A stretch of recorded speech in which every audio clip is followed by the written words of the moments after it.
Hola a todos, soy el Dr. Beller y les quiero dar la bienvenida al módulo de nefrología, Nefro-Dr. Beller, ¿sí? Nefrología es una especialidad muy compleja. Yo me acuerdo cuando estaba en la facultad que la mayoría de nosotros, cuando llegamos a nefro en el libro de fisiopatología o en el libro de medicina interna, salteamos, nos dormimos, nos cuesta mucho, tenemos muchos dolores de cabeza, ¿sí? Pero yo les voy a mostrar cómo hacer simple algo que es complejo.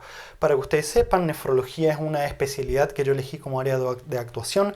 Yo primero hice salud de la familia, después hice residencia en medicina interna y después elegí nefrología para complementar mis estudios, la residencia en nefro.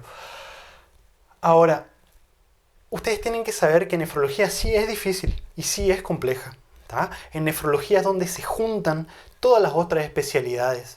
Endocrino, reumato, intensiva, emergencia, cardio, gastro, dermato, todas ellas convergen en algún momento en el riñón manifestándose clínicamente. Solamente aquellos estudiantes o médicos que conozcan la fisiopatología de la nefrología van a estar aptos para manejar a estos pacientes tanto en el consultorio de atención básica como en la medicina interna, como en la emergencia y la terapia intensiva. Fíjense, mi idea es ayudarles con esto, ahorrarle semanas de estudio y mostrarle que algo complejo puede ser simple y también apasionante, ¿tá? Vamos a empezar diciendo lo siguiente. Los seres humanos obtienen la energía a partir de hidratos de carbono, grasas y también lo obtienen a partir de las proteínas. ¿Estamos? El metabolismo de los hidratos y carbono y las grasas da como producto final energía más agua más dióxido de carbono. El dióxido de carbono se elimina ¿por quién? Por los pulmones, sería el producto de desecho del metabolismo de los hidratos de carbono y las grasas, ¿tá? De manera muy resumida, solamente para introducir a nefrología. Ahora, el metabolismo de las proteínas, ustedes saben, las proteínas se van a transformar en aminoácidos y el producto final de estos aminoácidos va a producir energía más el producto de desecho. ¿Cuáles son estos productos de desecho? Son las llamadas toxinas urémicas. También llamadas, en algunos lugares, como donde yo trabajo, escorias nitrogenadas. Estas escorias nitrogenadas van a depender de un riñón que funcione para poder eliminarse. ¿Sí? Ahora, cuando por algún motivo el riñón no funciona o disminuye lo que nosotros llamamos tasa de filtración glomerular, estas escorias nitrogenadas comienzan a aumentarse en sangre. El paciente comienza a tener, de manera didáctica, ¿sí?, orina en la sangre, intoxica por orina dentro de la sangre, ¿sí? El aumento de las escorias nitrogenadas puede generar dos cosas. Por un lado, puede generar azotemia, también llamada azoemia, sin la T en algunos lugares, o síndrome urémico.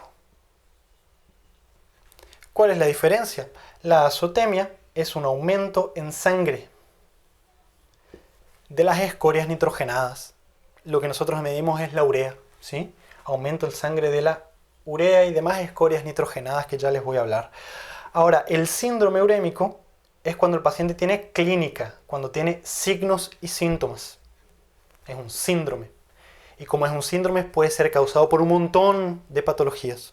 ¿Cuál va a ser la clínica del paciente con síndrome urémico? Provocada por el aumento de las escorias nitrogenadas: anorexia, náuseas, vómitos, adelgazamiento, inversión del sueño-vigilia, asterixis, sangrados por disfunción plaquetaria, en fin. Ahora, lo que ustedes tienen que saber es que, un concepto aquí, ¿sí?, el aumento de la urea, según los libros de fisiologías, ella va a provocar por sí sola, ¿sí?, si solo aumentase la urea en sangre, ella va a provocar clínica cuando está arriba de 350 miligramos por decilitro más o menos, ¿sí? Antes de eso, la urea por sí sola no es tóxica, ¿tá? No se acuerden tanto del número aquí porque esto varía según el experimento, ¿sí? Según el libro. Acuérdense del concepto. La urea por sí sola no da clínica, a menos que esté muy elevada. Paralelamente al aumento de la urea, ¿sí? Paralelamente cuando la urea se eleva, también se elevan otras sustancias del metabolismo nitrogenados que nosotros no lo medimos en laboratorios convencionales, ¿sí? No lo medimos en los laboratorios de los hospitales normales. Solo se las mide o se las dosa en laboratorios de experimentación, que son, por ejemplo, los complejos guanidínicos,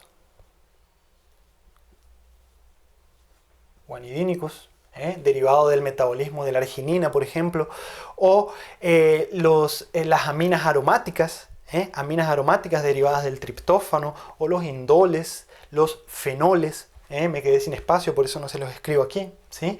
Pero son estas las sustancias que van a provocar la clínica del paciente. Y lo van a provocar precozmente el aumento de la urea. Ahora, ¿qué es lo que nosotros dosamos en sangre? Urea, también creatinina, que son marcadores, digamos, de disfunción renal cuando ellas se aumentan en sangre. Vamos a ver más adelante que es un poco más complejo que esto. Hay otras situaciones que no son la falla renal que pueden aumentar la urea y la creatinina. Y vamos a ver también que en algunos casos el paciente puede tener una injuria renal y la urea y la creatinina no se alteran tanto como nosotros esperaríamos o demoran para alterarse. Existen otros marcadores también que vamos a hablar, ¿sí? Les prometo que vamos a, digamos, desarmar a la nefrología en esta serie de videos. Vamos ahora a responder la primera pregunta que te van a hacer en un final de fisiología, semio, clínica o nefrología, que es ¿cuáles son las funciones del riñón? Y fíjate que te voy a contar unas novedades muy interesantes. Existen muchas formas de dividir la función renal. Nosotros podemos dividirla de manera didáctica y un poco más práctica, digamos, en función excretora y secretora. La función excretora tiene que ver con la formación de orina, ¿sí? Elimina sustancias del desecho del metabolismo, ¿sí? Elimina toxinas, tanto toxinas urémicas como otro tipo de toxinas, por ejemplo, algunos metabolismos de los fármacos que nosotros ingerimos, que si se acumulan podrían causar daño orgánico, ¿sí? Elimina toxinas, esto tiene que ver con la formación de la orina, ¿tá? Por otro lado, mantiene el pH en un rango fisiológico, ¿sí? Entre 7,35 y 7,45. Esto puede variar según la bibliografía o el libro que utilices. Recuerda no acordarte de los números, sino el concepto. ¿Estamos? Por otro lado, mantiene la osmolaridad en su rango fisiológico, más o menos 280 a 295 miliosmoles por kilo. Ya vamos a ver cómo el riñón hace cada una de estas cosas y cuando se enferma qué es lo que se produce. También obviamente ajusta la excreción de agua y electrolitos. ¿Qué electrolitos? Sodio, potasio, magnesio, fósforo, calcio, son los principales. Esto tiene que ver con el ajuste de la volemia también del paciente según la ingesta de agua y solutos. Esto vamos a ver mucho mejor explicado, osmolaridad y ajuste de los electrolitos en los videos específicos. Fíjense, ya hay video de calcio, por ejemplo, en el canal. Ahora, la función secretora es muy interesante también. Nosotros sabemos que el riñón sintetiza y libera proteínas. Algunas de esas proteínas viajan en sangre y actúan a distancia, tienen acción hormonal, ¿sí? Otras el riñón las produce y actúan de manera autócrina y parácrina. ¿Estamos? Y acá tenemos algo que siempre se pregunta, que es la síntesis de eritropoyetina. La eritropoyetina va a producir el estímulo para la maduración, la síntesis y maduración de glóbulos rojos, principalmente. ¿Estamos? Ustedes saben que los pacientes en diálisis, la mayoría de ellos reciben eritropoyetina para mantenerse sin anemia. Los pacientes con enfermedad renal crónica tienen tendencia a la anemia normocítica normocrómica en el inicio y después por pérdida de sangre y hierro, se hace ferropénica. El riñón también es el sitio de activación de la vitamina D. Ustedes saben que la 25 hidroxi vitamina D en el riñón se transforma en 1,25 dihidroxi vitamina D, la famosa calcitriol, calcitriol. ¿Tá?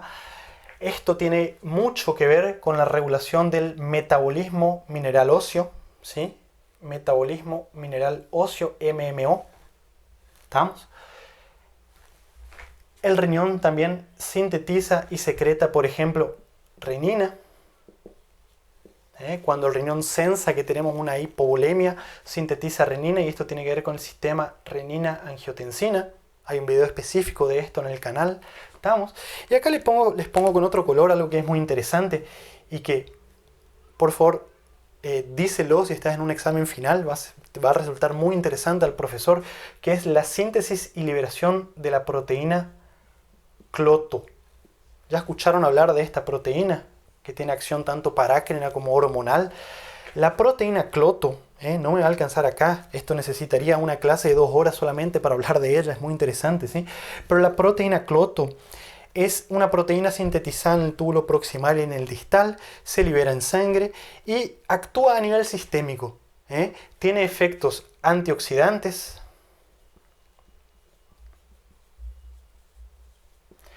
antiinflamatorios,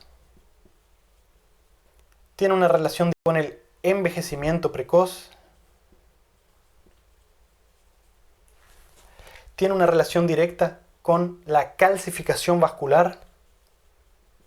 Ustedes saben que en los pacientes con enfermedad renal crónica, si ustedes ya estuvieron en un ambulatorio, en un consultorio externo de nefrología, los pacientes con enfermedad renal crónica tienen la piel atrófica, tienen calcificación. Ustedes ven la radiografía y ven la aorta calcificada, ven los vasos del cuerpo calcificado. Tienen aspecto de más ancianos. Un paciente de 40, 50 años parece que tiene 65, 70. Los ratones en los laboratorios de experimentación que son deficientes, mutantes deficientes de proteína cloto, se mueren antes, son más atróficos, más pequeños. Ahora, los ratones a los que se le da proteína cloto viven más tiempo, tienen apariencia más de joven por mucho más tiempo. Entonces, esto es algo que podría tener un valor tanto terapéutico como diagnóstico. El paciente con enfermedad renal crónica tiene una disminución de los niveles de proteína cloto en sangre. Todavía no se lo utiliza, es más experimental, pero es muy, muy interesante, ¿sí? Bien, esas son las funciones principales del riñón. Obvio que hay más, ¿sí? Vamos a ir hablando a lo largo de los videos. Ahora, fíjense, entendiendo todo esto, nosotros vamos a entender perfectamente por qué un paciente con enfermedad renal crónica tiene síndrome urémico, por qué tiene acidosis metabólica, por qué un paciente que tiene alteraciones de los electrolitos, principalmente tiene aumento del potasio en sangre, ¿sí? La hipercalemia, porque esos pacientes también tienen acá, por ejemplo, hiperparatiroidismo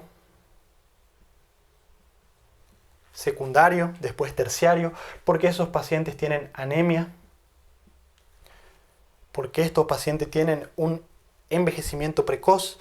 La enfermedad renal crónica es el prototipo de enfermedad inflamatoria crónica, y esto está explicado por el déficit de proteína cloto, entre otras cosas, ¿sí? Esto es solamente la introducción. Ahora vamos a ir directo a los conceptos básicos y fisiopatología para después poder entender la injuria renal aguda, la enfermedad renal crónica, su tratamiento, sus complicaciones, ¿sí? Si te está gustando el video, recordá de seguirnos en las redes sociales, inscribite al canal, mándame tu foto viendo el video por Instagram, eso nos gusta mucho, nos ayuda a seguir creciendo, ¿sí? Cada video recordá que tiene un PDF que va a estar publicado en nuestro sitio web. ¿Estamos? Bien, vamos a avanzar aquí. Veamos ahora entonces un resumen de los conceptos tanto macro como microscópicos más importantes. El riñón es un órgano par, retroperitoneal, que tiene un diámetro longitudinal de 11 centímetros. Si nosotros lo medimos longitudinalmente, tiene 11 centímetros. Eso es importante, ya les voy a contar, ¿sí? Pesa más o menos 150 gramos en el adulto, aproximadamente. Nosotros sabemos que si lo cortamos longitudinalmente va a tener este aspecto. Tenemos en la parte más externa, que sería esta parte aquí, ¿sí? El tejido cortical o la corteza, en donde se encuentran los glomérulos. Es importante entender esto. La corteza tiene más o menos 1 centímetro de espesor, Esto es muy importante. Los glomérulos, ustedes saben que en la corteza es donde se comienza el filtrado glomerular. Además, en la corteza, además de los glomérulos, también nosotros tenemos túbulo contorneado proximal, túbulo distal y también tenemos la porción cortical del túbulo colector. ¿Estamos? La corteza es responsable de la filtración y de gran parte de la reabsorción de agua y sodio.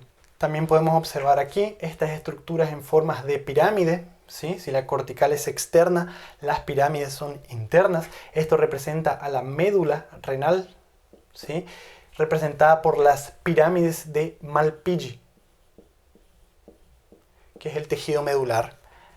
Acá nosotros encontramos principalmente el asa de Henle y la porción medular de los túbulos colectores. Entonces, anátomo-funcionalmente, la médula sirve para, digamos, concentrar o diluir la orina según las necesidades del organismo. En la corteza se filtra y se reabsorbe gran parte del sodio y del agua, pero es la médula la que va a terminar, digamos, de concentrar o diluir la orina, entre otras funciones, ¿sí? Nosotros sabemos que la médula tiene forma triangular.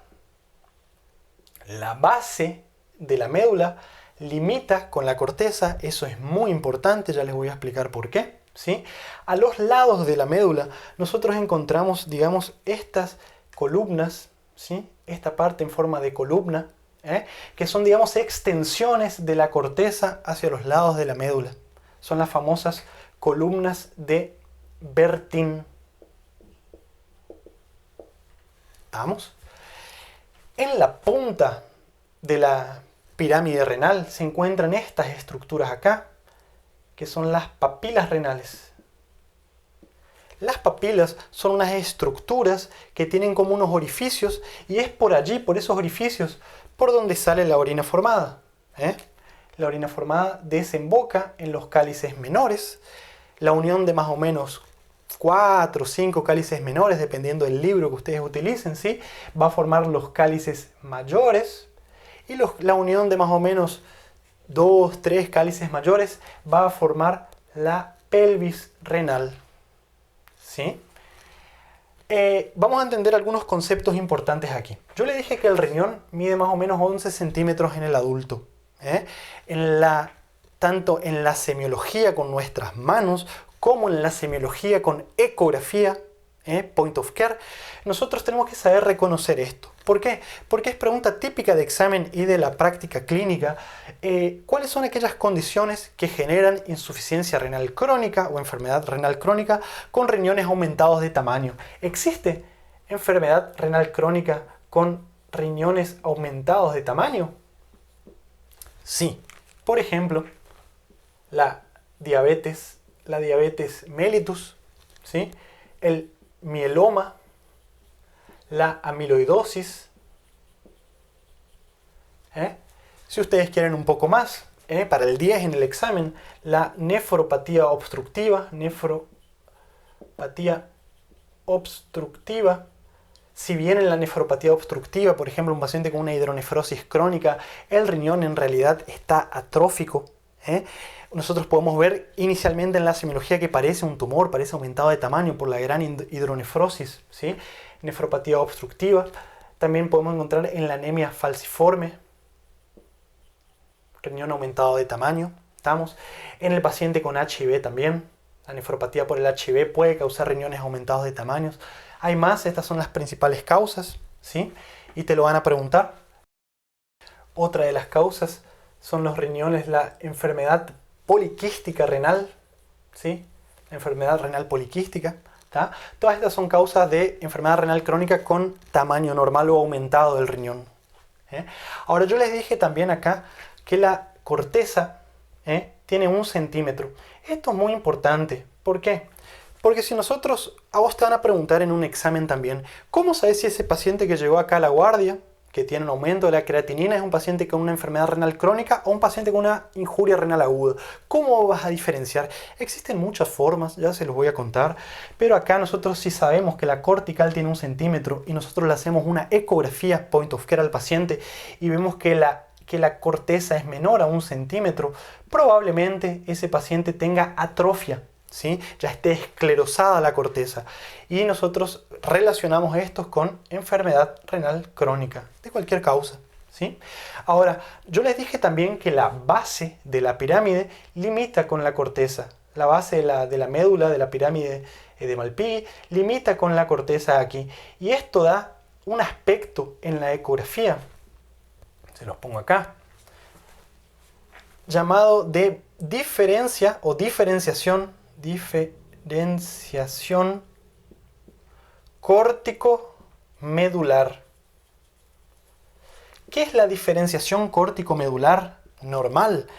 Nosotros le ponemos la ecografía al paciente y vemos que la parte de la corteza, que es mucho más vascularizada, en condiciones normales, ¿sí? No en un paciente con enfermedad renal crónica, en condiciones normales, el aspecto ecográfico es hipoecogénico, se lo ve más negro, más oscuro, ¿sí? Ahora la parte central, en donde está la médula, se lo ve hiperecogénico. De nuevo, la corteza es hipoecogénica y la médula es hiperecogénica.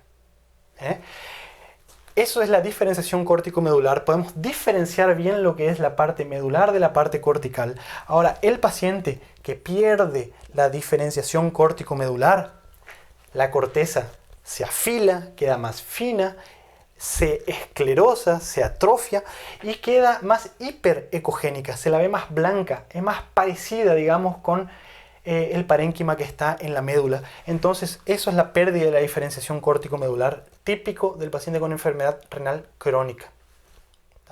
No nos tenemos que olvidar también que el riñón está rodeado por una cápsula de tejido conectivo, ¿sí? Y alrededor de esta cápsula se encuentra la fascia de Gerota, que es un tejido graso, ¿sí? Fascia de Gerota. Ahora, con respecto a la vasculatura renal, nosotros sabemos que por el ilio ingresa una arteria, la arteria renal. La arteria renal se va a dividir en ramos más pequeños y va a formar las arterias interlobares que va a discurrir, se van a continuar paralelas, digamos, a la médula en dirección a la cápsula renal. Las arterias interlobares, cuando llegan a la unión córtico-medular, acá en esta punta, se van a arquear, se van a acodar y van a formar las arterias arqueadas, ¿sí? Arterias interlobares, arterias arqueadas o arciformes, como ustedes las quieran llamar, y de esas arterias se van a bifurcar aún más y van a formar las arterias interlobulares. Las arterias interlobulares van a discurrir en dirección digamos en dirección y perpendicular a la cápsula, así, en este sentido, y ellas van a dar origen a las arteriolas aferentes, que después van a dar origen al glomérulo y a las arteriolas eferentes. Para que se entienda entonces aquí, arterias interlobares, arterias arqueadas, ¿tá? Arterias interlobulares, ¿sí? Interlobulares, de lobulillos más pequeños, y las arterias interlobulares van a dar origen a la arteriola aferente, ¿sí? La arteriola aferente va a formar los glomérulos y los glomérulos a la arteriola eferente. Vamos a ver más adelante cuando estudiemos glomérulos con más detalles. Ahora, lo que les voy a decir acá es que las arteriolas eferentes son aquellas que van a irrigar el parénquima renal, van a dar origen a los vasos peritubulares, también van a dar origen a los vasos rectos encargados de irrigar a la médula. ¿Sí? Los vasos rectos encargados de irrigar a la médula. Conceptos anatomofisiológicos importantes con respecto a la irrigación. 90% de la irrigación renal está en la corteza. Es por eso que nosotros vemos de manera hipoecogénica en la ecografía. Hay mucha sangre, mucho líquido allí, ¿sí? Solamente 10% corresponde a la médula. O sea, la médula es la última parte que se va a oxigenar y la que menos se va a oxigenar, ¿sí? Esto es importantísimo. Los pacientes con shock, hipoxia o los pacientes con anemia falciforme tienen infartos medulares antes de tener infartos corticales, ¿sí? Ahora, de esto que está acá, fíjense, 1 a 2% de toda la irrigación va a ser de la papila. Por eso es tan importante entender que en pacientes de alto riesgo, diabéticos con shock, con hipoxia, pueden desarrollar necrosis de papila, necrosis isquémica de papila. Un paciente diabético que se presenta con dolor lumbar, hematuria, ¿sí? Pensar en anuria, ¿sí? Pensar en necrosis de papila, vamos a ver las causas de anuria y cómo nosotros las investigamos. ¿Vamos? Bien. Esos son los conceptos anatómicos más importantes. Obviamente que hay mucho más, pero los vamos a ir viendo aplicándolo a la patología que estudiemos específicamente, ¿sí? Vamos ahora a la parte de histología para tratar de entender el glomérulo, el nefrón y cómo funciona el riñón y qué ocurre cuando éste se enferma.